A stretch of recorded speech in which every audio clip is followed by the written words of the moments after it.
안녕하십니까, 민승기 노무사입니다. 요즘 많은 분들이 이렇게 물어보십니다. 지금이라도 자진 신고하면 괜찮을까요? 벌금 안 내고 끝날 수 있을까요?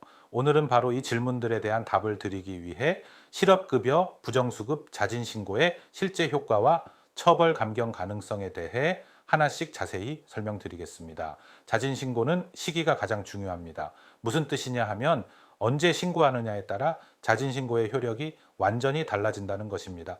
노동청이 아직 부정수급 사실을 전혀 인지하지 못한 상태에서, 즉 조사나 연락이 오기 전에 스스로 신고한 경우에만 진정한 의미의 자진 신고로 인정됩니다. 반대로 이미 노동청에서 연락이 오거나 조사 공문이 발송된 이후라면 그때 신고를 하더라도 자진 신고로 보기 어렵습니다. 결국 핵심은 조사보다 먼저 신고해야 한다는 것, 즉 노동청이 알기 전에 내가 먼저 밝히는 사람만이 감경의 기회를 얻는다는 점입니다. 부정수급 조사가 시작되기 전에 자진 신고를 했다면 그때는 자진 신고의 효력이 인정됩니다. 즉 노동청이 아직 부정수급 사실을 알지 못한 상태에서 먼저 신고했다면 그 신고는 자수로 인정되어 행정처분이나 형사처벌 과정에서 감경 사유로 작용하게 됩니다. 여기서 말하는 노동청이 부정수급 사실을 인지하지 못한 상태란 회사나 수급자에게 아직 조사 전화나 공문이 오지 않은 경우를 의미합니다. 반대로 노동청에서 이미 조사 연락을 받았거나 공문이 발송된 이후라면 그 시점의 신고는 더 이상 자진 신고로 인정되지 않습니다. 즉 조사 통보 이후에 신고를 하더라도 자진 신고의 효력은 없습니다. 다음으로 확인해야 할 부분은 공모 여부입니다. 즉 이번 부정수급이 혼자만의 판단으로 이루어진 단독 행위인지 아니면 사업주와 함께 계획적으로 진행된 공모형 부정수급인지가 핵심입니다. 이 공모 여부에 따라 처벌 수위가 완전히 달라집니다. 공모로 판단되는 이유는 간단히 말해 근로자 혼자서는 실행하기 어려운 구조적인 부정행위이기 때문입니다.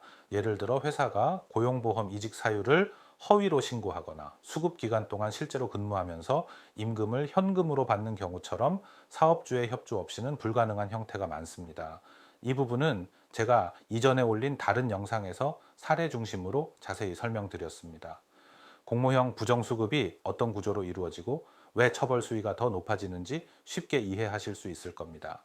자진 신고가 모든 처벌을 면제해 주는 것은 아닙니다. 특히 공모가 있는 경우 이 부분은 별도로 조사를 받아야 합니다.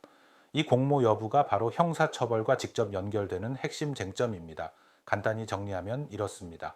공모형 부정수급으로 자진 신고를 한 경우 근로자는 행정처분 단계에서 추가 징수금 면제 혜택을 받을 수 있습니다. 하지만 형사 절차에서는 검찰 송치 대상이 되며 다만 자진 신고는 자수로 인정되어 형량이 감경됩니다. 반면 사업주는 자진 신고를 하지 않았기 때문에 형량 감경 사유가 적용되지 않습니다. 즉 같은 사건이라도 근로자와 사업주의 처벌 수위가 달라질 수 있다는 점을 꼭 기억해야 합니다.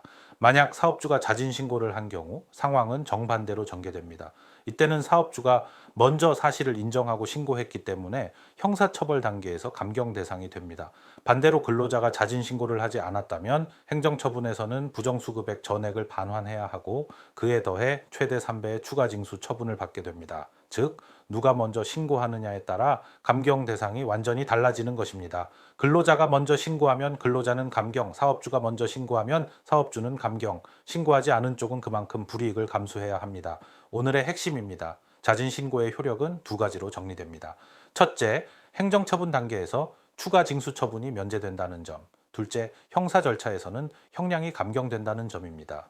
다만 중요한 것은 자진 신고를 했다고 해서 형사처벌이 무조건 면제되는 것은 아니라는 사실입니다. 즉, 자진 신고는 처벌을 피하는 방법이 아니라 처벌의 강도를 낮추는 유리한 요소로 작용할 뿐입니다. 실무적으로 보면 2번 이상 부정수급을 한 경우나 공모형 부정수급은 대부분 검찰 송치 대상이 됩니다. 하지만 예외가 있습니다. 자진 신고를 한 경우라면 이야기가 달라집니다.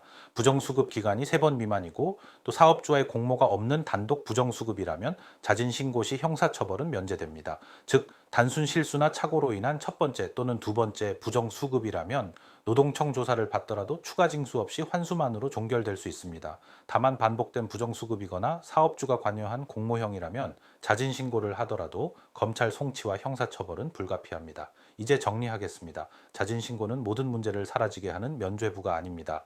하지만 부정수급 사실을 스스로 인정하고 빠르게 반환하며 진실된 태도로 조사에 임할 경우 행정처분이 감경되고 형사처벌 수위도 낮아질 수 있습니다.